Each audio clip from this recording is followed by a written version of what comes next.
Arrius Calpurnius Piso, akka, the New Testament Jesus, in the Talmud. Before I go into much more detail on the subject of Arrius Calpurnius Piso, as the main author of the Christian religion, main author of the Gospels, and creator of the composite character, Jesus, in the New Testament, I will start with what I consider to be some of the main pieces of evidence for that. To me, that is his own son, Julius Calpurnius Piso, placing his name into the Revelation and trying throughout it to point towards his father as the New Testament Jesus, that is, pointing out his father playing the part of the fictional character, and where his three true names were inserted into the Talmud. Julius Piso, Arrius Calpurnius Piso's son, as the author of the Revelation. He died circa 137 CE. He was killed by Hadrian. The book that represents the end of the story of Christianity, the Revelation, was actually the revealing of Jesus Christ, akka, Arrius Piso, and that was also meant to be the means of the end of it as well, was written by Julius Piso, because he was against the religion that his father had created.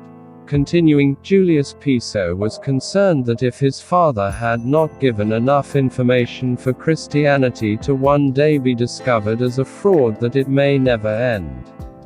Thus, he had gained permission from his father to write the ending of it, which would contain the means to reveal it. So he was allowed by his father to write the ending of the story, but he did not finish it until nearly 20 years after his father's death. The Revelation appears strange to those who do not know what the things in it represent.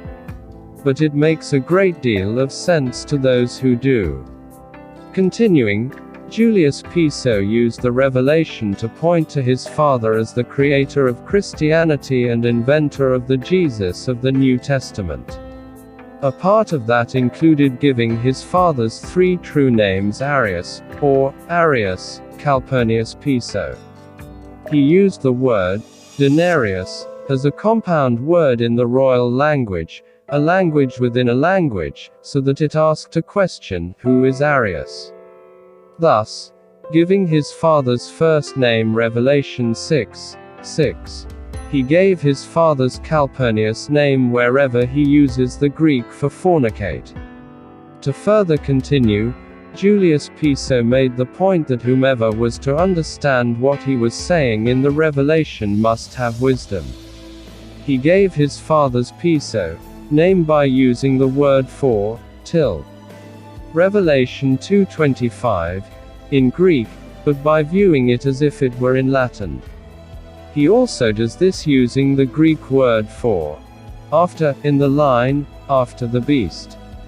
The word after, used in Greek, is seen as Piso, so it actually reads, Piso is the beast, Revelation 13:3.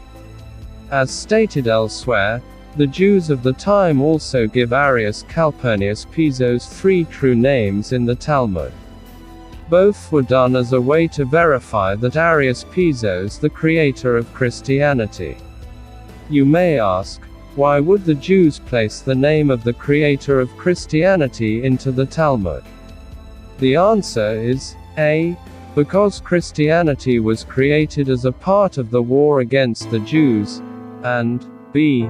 The Jews of the time, who were writing the Talmud, were witnesses to its creation, and C.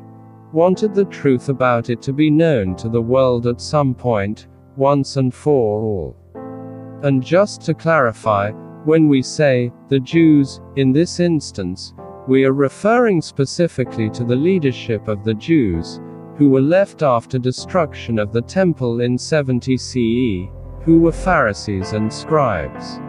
Because Abelard Reuchlin and I had known about various items of proof and evidence in the Talmud, we had worked together to create a detailed compilation of these items, along with explanations to illustrate their meaning, with references, citations, and corresponding and corroborating material. By the end of the 1990s, we had what we termed the Jewish proof texts. From the Jewish proof texts, Roman Piso, the 11th of May 2000, Abelard Reuchlin says, the Talmud did not attack Jesus. There was number 0 need. And the reason thought there was no need is because this Jesus was not real. He was a composite character created by Arrius Piso. Reuchlin explains, rather, the Talmudic responses, even if it appeared some were directed at Jesus, instead were all directed at Piso. The very reason for the Talmud and the continuance of the Jewish religion was specifically to preserve the truth of how Christianity had begun and the part that the Jewish heroes had played in the true history of that time so that the world could learn about it and be a better place in which to live. That is the true purpose of being a Jew. It is an obligation for all Jews to study about this, to learn it and to tell others. No Jew is free to desist from this obligation, though they are not obligated to finish this work individually. And no person can prevent any Jew from discussing this, from putting it into public forums, or to otherwise suppress this information without that being an act of anti-Semitism. I will be quoting Reuchlin's statements here, and so what you see in quotes are his statements. He said, everything in the Talmud ostensibly relating to Jesus or Christianity, instead was a coded allusion to Piso or his family. The Talmud is replete with such hidden statements, many supposedly on other subjects.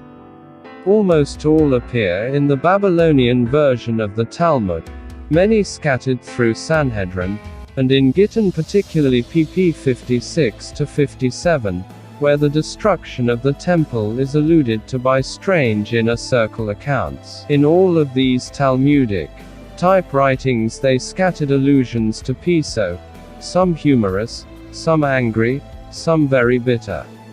Many of the allusions, which appeared to be stories, were created fables. The New Testament had been a great fable and contained many sub-fables. In responding to Piso, the Talmud writers therefore felt it appropriate to also use fables, that is, fictional stories. Even Jewish scholars today know nothing of Piso. They have never heard of him. Thus, they know nothing of his codes nor that there are Talmudic coded responses to him.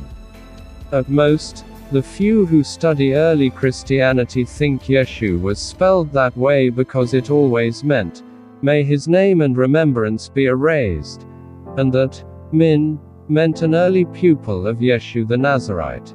And that is all. This entire book, the Talmud, is eons beyond their knowledge of the scattered few Jewish scholars who may know something of this subject.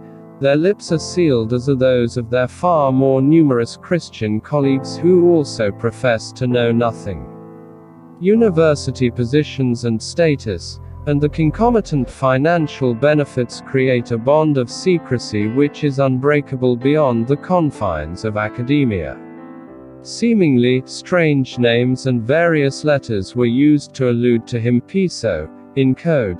The letters were intended to be changed into other letters to ultimately produce the name Piso. The Talmud writers correctly knew that the Piso family would not permit open mention of his names. Despite how lax the family were in permitting mention of Pliny the Younger, name, as we will see. The writers perceived that if they attempted to mention Piso, they would forfeit countless Jewish lives. Nonetheless, over several hundred years, the writers cautiously slipped into the Talmud a number of disconnected fleeting allusions to his three true names. The few times they dared to do this, the words were carefully designed to have no seeming New Testament nor Roman context. Thanks for watching. Please like and subscribe, and I will see you again for more videos.